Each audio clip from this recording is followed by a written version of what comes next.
Todos nós temos um sentido de verdade, uma espécie de radar de eh, sensibilidade para perceber a verdade.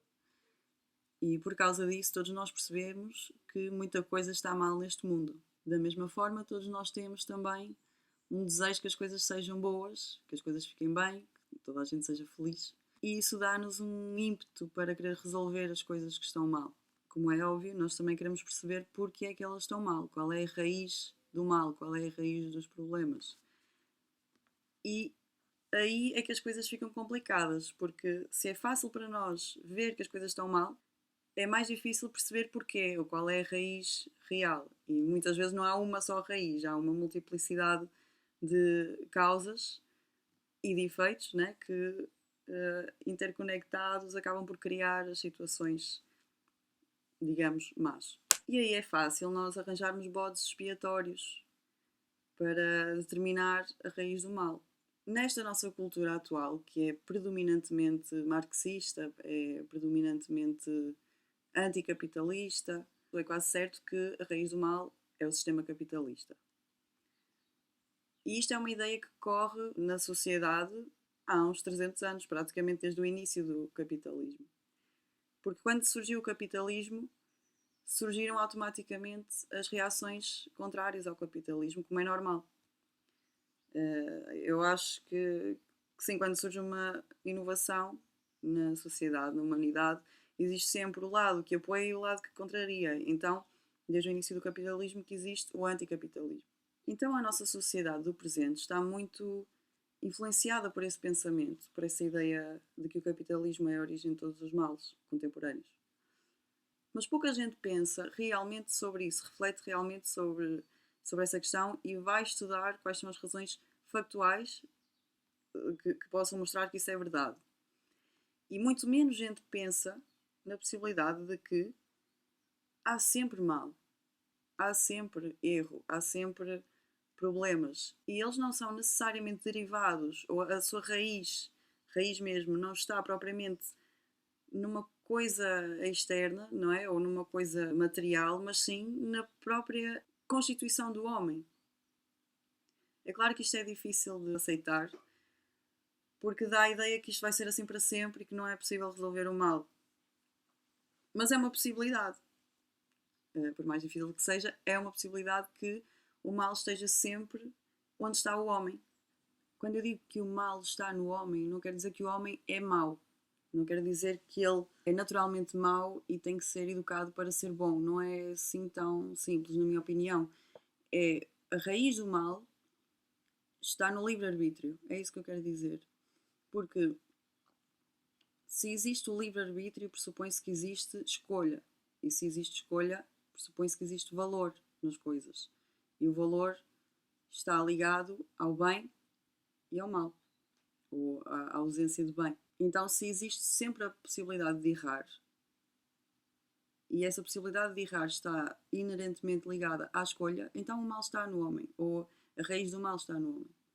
Isto quer dizer que nenhum sistema vai resolver isso, vai mudar a natureza humana. E o que é curioso é que o projeto marxista pretende mudar a natureza humana, em vez de compreendê-la. E até Marx disse isto, que os filósofos até agora ocuparam-se em compreender o mundo, em tentar compreender o mundo. O que nós temos que fazer é transformá-lo. Ele disse isso, literalmente. E então nós agora estamos, de certo modo, a viver as consequências desse pensamento. Nós paramos de tentar compreender o mundo e começamos a transformá-lo, e ele virou um caos, e agora nós temos que voltar a tentar compreendê-lo. E parte disso é perceber que a raiz do mal está no homem. Está na escolha, no livre-arbítrio. É sempre uma possibilidade, não quer dizer que seja sempre manifestado, mas é sempre uma possibilidade. E isso é claro que exige conhecimento, que exige que nós busquemos a verdade e busquemos realmente as ferramentas para saber discernir o que é bom e o que é mau. Porque se nós ficarmos a acreditar que a raiz de todos os males contemporâneos é o capitalismo, vamos querer destruir o capitalismo. E se fizermos isso sem pensar muito, né, sem reflexão, isso é que é um revolucionário, basicamente. É destruir as coisas só por destruí-las.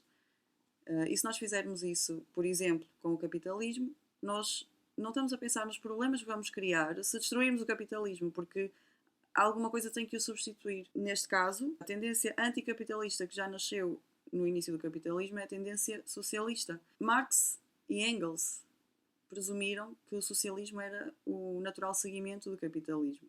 Eu não sou dessa opinião, nem acho que existe nada que consiga corroborar isso.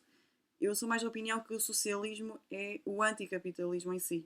Mas não no sentido em que eles são comparáveis. Eles não estão no mesmo patamar. O capitalismo é uma maneira de organizar o mercado. É uma maneira de organizar a economia. E o socialismo é toda uma concepção do mundo, é todo um projeto de sociedade. Então eles não são comparáveis, mas eles nasceram juntos. A partir do momento em que se muda o sistema de produção para o capitalismo, aparece essa reação que é o socialismo, que é o anticapitalismo, que pretende ser um projeto de sociedade literalmente, que pretende de certa maneira combater a economia de mercado, o sistema de mercado, mas através do controle total da sociedade. Ou seja, não é a mesma coisa. Mas o facto é que, enquanto a sociedade vive ao redor, digamos assim, de um sistema capitalista de mercado, contando, claro, que tenha o elemento religioso, moral, ético, ela será uma coisa, não é? Ela terá as suas características X. Mas se ela for socialista, se ela se organiza consoante a concepção do mundo socialista, ela será outra coisa. O sistema de mercado é o sistema, até agora, mais democrático que existe, porque os preços fazem-se consoante a interação orgânica das pessoas no comércio, na compra e venda, né? E a produção acontece assim também. Mas no socialismo, o socialismo é, por definição, uma sociedade planificada. E o capitalismo é, por definição, uma sociedade que se organiza naturalmente. Eu estou a dizer isto para dizer que uma sociedade planificada, socialista, traria também os seus problemas como traz o capitalismo. E nós sabemos isso, até já foi experimentado, né? Já foi comprovado. A experiência da União Soviética foi isso. Quando se criou a União Soviética, Lenin implementou logo o socialismo, ou seja, a socialização dos meios de produção e a economia planificada. Significa que há uma minoria que decide tudo para a maioria, para o povo. E que problemas é que isso criou? Genocídio, fome, pobreza extrema, produtividade no chão, o que me faz concluir que os problemas que se criariam com o socialismo são muito maiores do que os problemas que nós temos no capitalismo. E além disso, nós sabemos que o capitalismo trouxe uma grande melhoria de condições de vida. Por mais miséria que tenha trazido, nós não podemos negar que ele trouxe muita melhoria. Não é por acaso que a população explodiu depois do advento do capitalismo. Mas na realidade eu não queria falar sobre estes assuntos neste vídeo. Não é minha intenção estar a defender o capitalismo contra o socialismo. Não é isso. O que eu queria, no fundo, dizer é que é muito simplista e é muito superficial a pessoa usar o capitalismo como bode expiatório quando ela primeiro não sabe história. Porque o que nós sabemos de história, a maior parte de nós, eu vou mesmo dizer isto, a maior parte de nós aprende história na escola para os testes, depois esquece. E depois o que fica no nosso subconsciente são ideias, são frases, não são factos.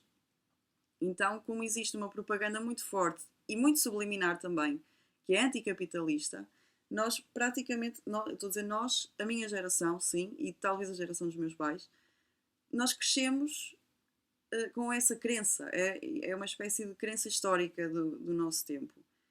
Que o capitalismo é muito malvadão e nós temos que destruí-lo.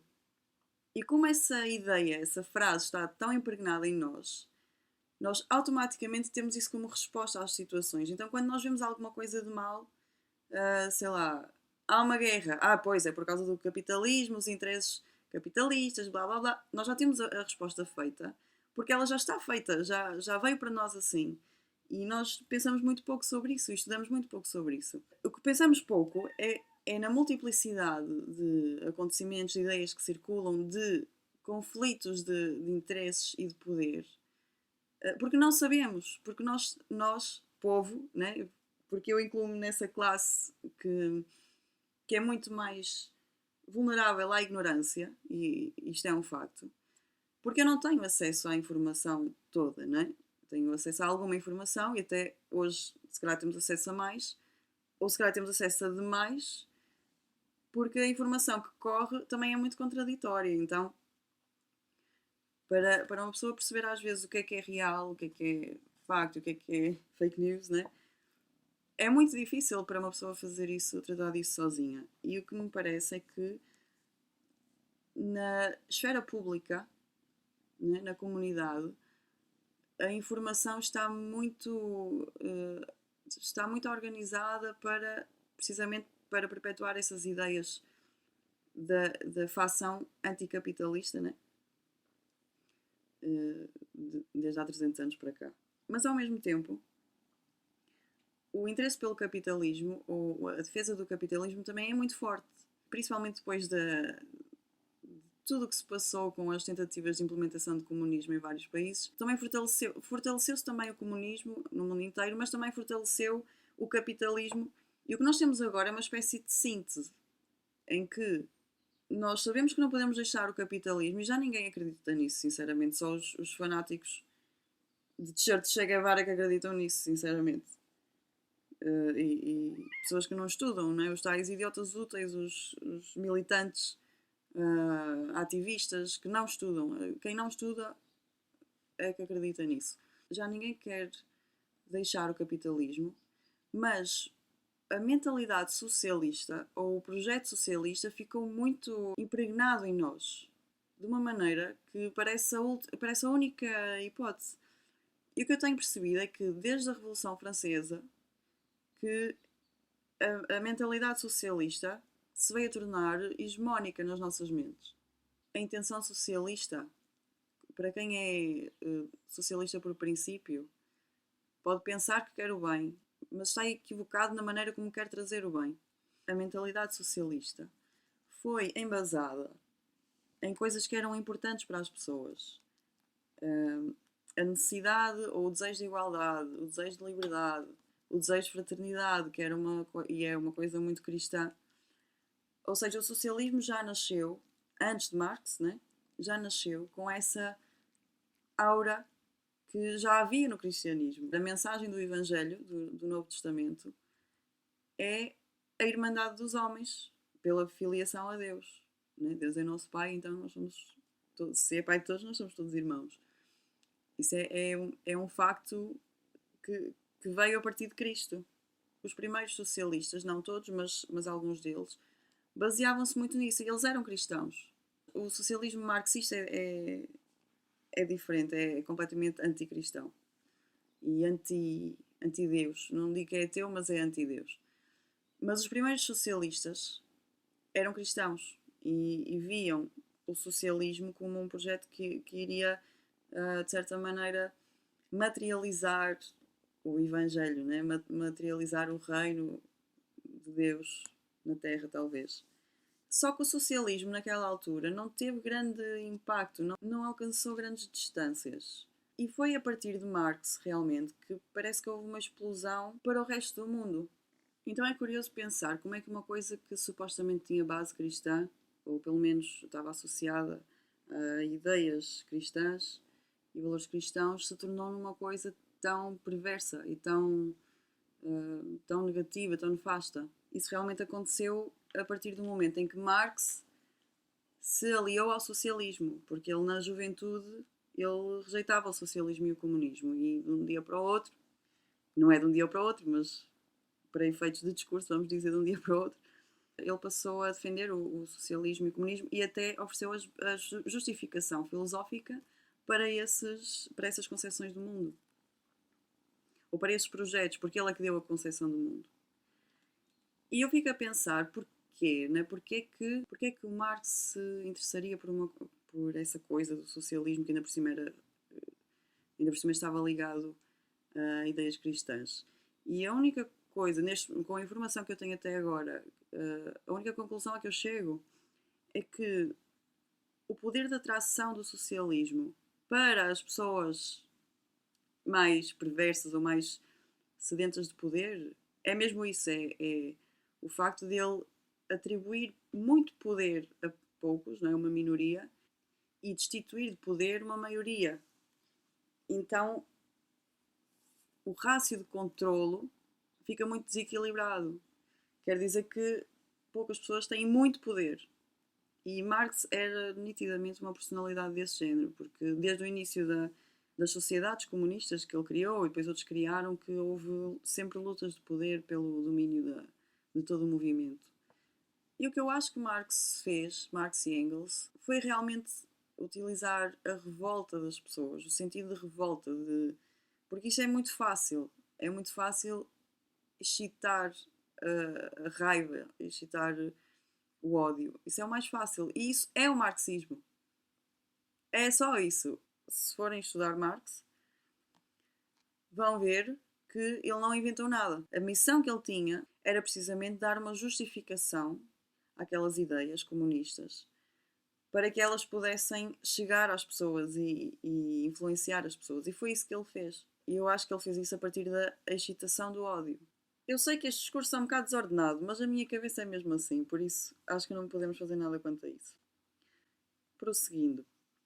No fundo, o que eu quero dizer é que, qualquer que seja o sistema, vai haver mal, vão haver erros e vai haver coisas más e coisas que fazem sofrer. Isso é um facto. Agora, há sistemas menos dolorosos do que outros? Há. E foi provado, creio eu, no século XX, que o socialismo é um sistema genocida, é um sistema que não funciona. É claro que nas experiências socialistas do século XX, os agentes quiseram fazer isso com a força das armas e com o terror. Agora nós estamos a passar pelo mesmo processo para chegar ao mesmo objetivo, mas sem a ferramenta do terror.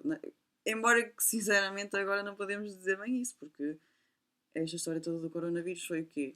A disseminação do terror, mas não vou falar sobre isso. A tática que está a ser usada connosco hoje é a tática gramsciana. Gramsci foi um intelectual italiano, marxista, e ele deu a tática ideal, de facto, para criar a sociedade socialista, porque o objetivo é esse, é criar a sociedade socialista. E Gramsci percebeu que é muito mais eficaz fazer isso influenciando a vontade das pessoas, a individualidade delas, a consciência delas, do que à força. E então o método ideal seria pela educação, pela cultura, por criar um espaço linguístico, cultural, em que essa fosse a realidade. A linguagem marxista era a realidade, a visão do mundo marxista seria a única realidade. E foi isso que aconteceu de facto.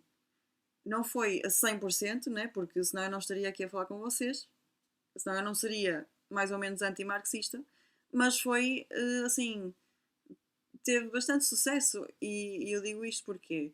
Porque eu experienciei isso, eu experienciei uma espécie de despertar em que, quando eu percebi o que era o marxismo, quando eu percebi mesmo, acabei por compreender um monte de outras coisas, um monte de problemas que eu tinha, quase todos os meus conflitos de inadequação na sociedade, eu percebi que derivavam disso. Ou seja, eu naturalmente não era marxista, não tenho uma natureza revolucionária, mas eu agia como uma revolucionária, eu pensava como uma revolucionária, não a 100%, né? Mas é a tal história, nós podemos descobrir as coisas por nós mesmos até certo ponto. Grande parte do nosso conhecimento e da nossa formação da personalidade também vem de fora.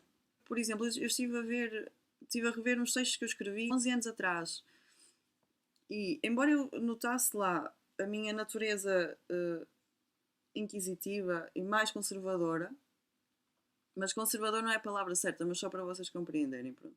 Ou seja, embora eu tivesse esse lado, também tinha, assim, um monte de frases que eram crenças, que eu nunca pensei sobre elas, mas elas eram como que premissas para o meu pensamento.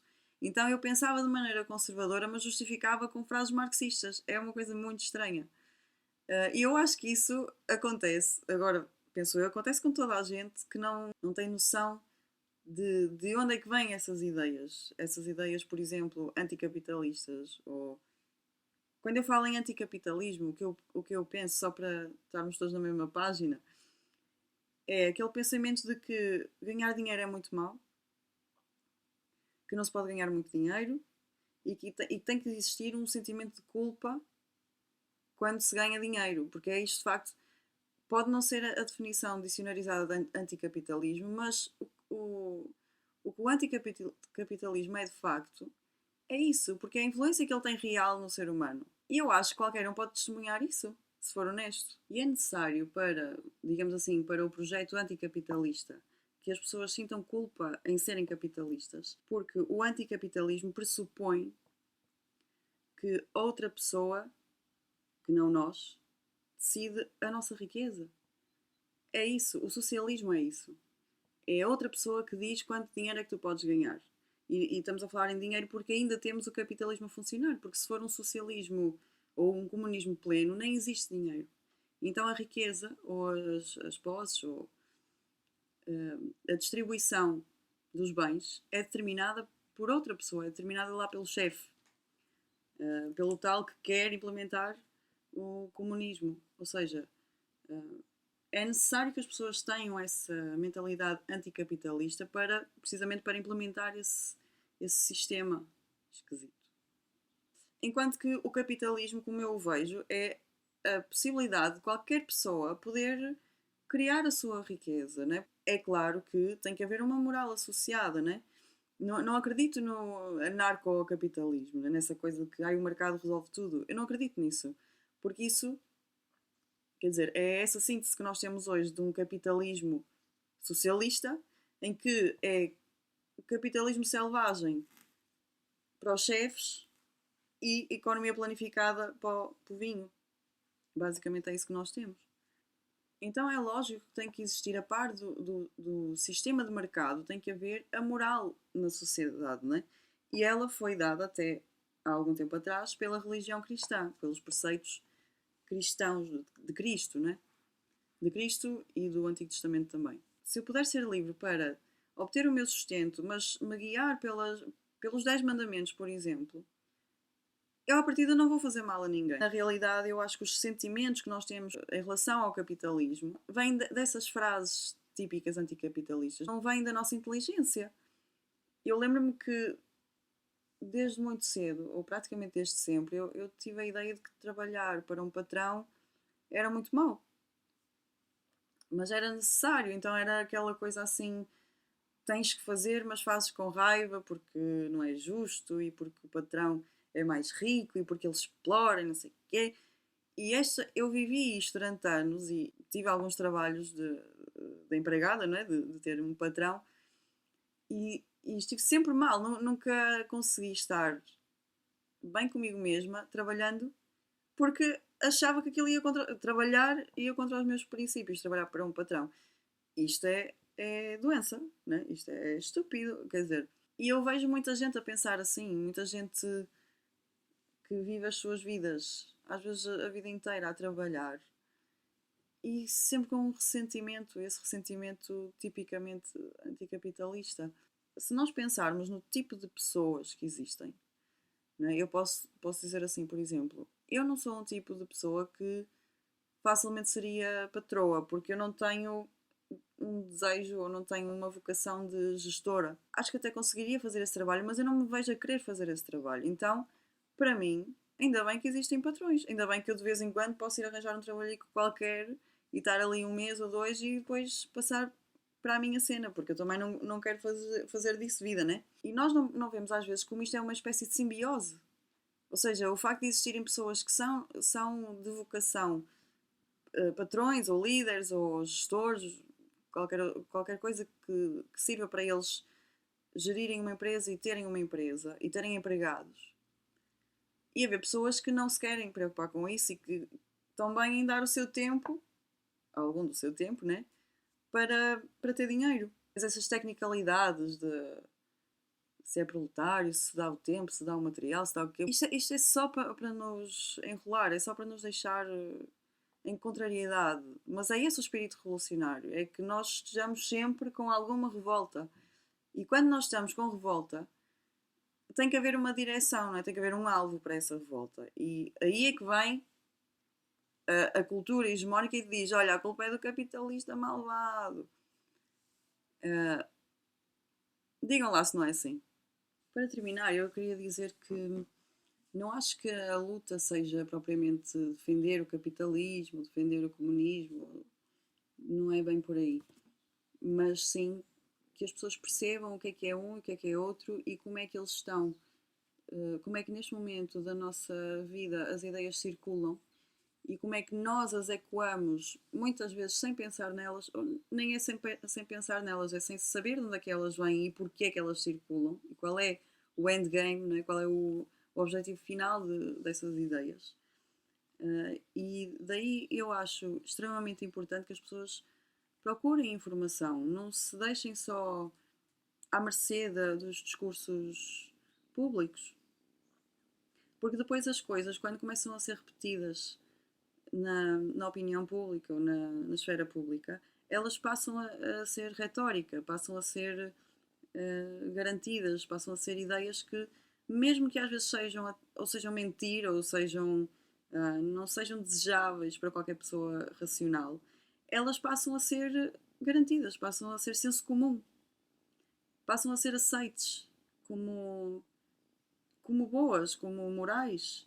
E nós chegamos a um ponto em que pensar de outra maneira já parece muito antidemocrático, não é? Que é uma palavra que está muito na moda, que é uma palavra que não significa nada, mas pretende desacreditar o discurso divergente. É basicamente isso. Na realidade, antidemocrático é não permitir outras formas de outras ideias, outras formas de pensamento. Isto é tão óbvio que eu nem devia estar a dizer isto. Mas o que eu vejo à minha volta é que as pessoas não questionam o discurso hegemónico. Mas a realidade também é que elas não têm tempo. E eu sei disso. Eu sei que a maior parte das pessoas não tem tempo, nem cabeça, nem vocação, nem interesse em estudar ou em investigar. Não tem. Isso, pronto, isso faz parte da humanidade, literalmente. Mas quem tem essa vocação e quem tem especialmente essa influência e esse poder, né, de alcance, as pessoas cujo discurso acaba por moldar as mentes da maior parte das pessoas, essas é que têm que ter muita responsabilidade e têm que ser honestas. Têm que ser honestas. Não faz sentido nenhum, em pleno século XXI, que ainda haja pessoas a defender comunismo ou socialismo. Eu percebo porque é que isso acontece e tem a ver com tudo isto que eu falei, não é? Principalmente com a propaganda, com o facto das pessoas não estudarem, não darem atenção a essas coisas e o facto de sermos também uma sociedade muito apolítica e de certa maneira preguiçosa, acho eu, culturalmente. Acho que Portugal é uma coisa estranha porque a cultura pop, digamos assim, chega a muita gente, mas é uma e a alta cultura está não sei onde. É elitista, como toda a alta cultura é, mas eu não sei onde é que está essa cultura, não sei onde é que estão essas pessoas. Essa classe intelectual é que deveria ser o fiel da balança. E não é, eu não sei onde é que eles estão. Pode ser que isso seja uma impressão minha, porque eu não faço parte desse núcleo. Mas a sensação que eu tenho é essa, é que as pessoas mais inteligentes não têm alcance. E que cada vez mais existe uma, uma glorificação da mediocridade e um ódio ao conhecimento e à inteligência.